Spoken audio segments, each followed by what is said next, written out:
Hi, I'm Mickey Robinson, and I'm going to make an attempt to answer some of life's most serious questions.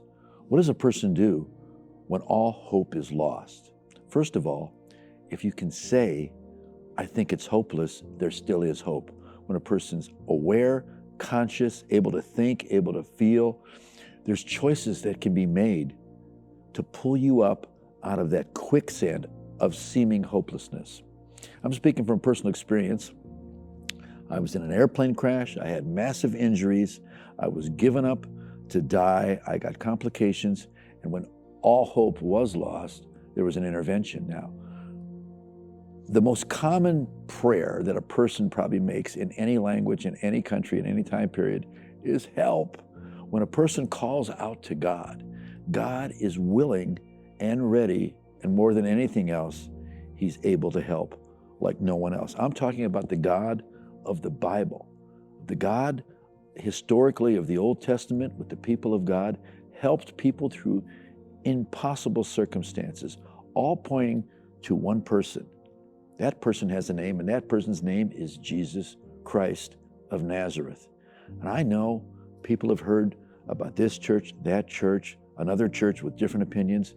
There's only one truth, that Jesus Christ was a real man 2,000 years ago in the Roman Empire, who was betrayed by the national religion of his own people, the Jewish Pharisees, turned over to the Roman government, which were the world's superpower, who they're the only ones who had the authority for capital punishment. And he was killed. In a predetermined plan called redemption, we have now hope through him and in him for life, even when life seems bleak or hopeless. Now, from my experience and my own personal one, and plus as a counselor and as a minister and a person that's traveled all over the world, 2.5 to 3 million miles commercially, I've talked to people who've been in real serious situations.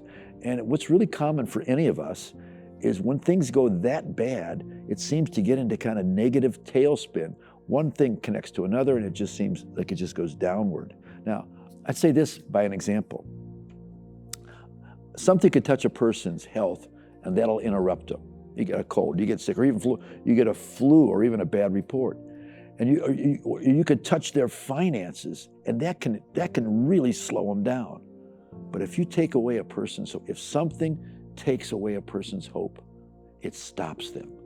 They don't even think of trying, they don't think there's any help. But somehow those people who have felt like that have had help that they don't feel like that anymore. I am one of them. There is hope in the Lord. There's hope in the God of Israel. There's hope in the God, quote, that Christians celebrate. And there are people that call out to God without knowing his name. They can get help from him, and then they eventually find out there is one true God. Now, I'm not here to complain about other people's beliefs, and God is the only real judge who is qualified to say who goes to heaven, who's right. I'm not a judge, I'm a pointer. I'm pointing to the signs of the one who has helped me and helped hundreds of other people that I know personally who were hopeless, and have read thousands of other stories of other people who seem to be hopeless, because our hope is described by the writer of the epistle of his own name, Peter. We have a living hope. I like to say that hope is a person. It's a living person. And for people like me who have come to know this God personally, on the earth right now, the presence of God is on the earth and in people known as God, the Holy Spirit, referred to as the third person in the Trinity. And I know this all sounds complicated, but when life seems hopeless, the solution is often as simple as calling out to God. Say, God, I need your help. And God will help you. He is no respecter of persons, including me. I want to speak life to you. There's a living hope in his name, Jesus Christ, the Messiah. I'm Mickey Robinson, and I'm a hope dealer, not a dope dealer. I'm a hope dealer. Hey, thanks for watching this video. If you want to learn more about Mickey Robinson or his story, or even find one of his books like this one, just go to mickeyrobinson.com. And this video that you just watched is one of several videos from an interview that we did with him, so make sure you don't miss any of those.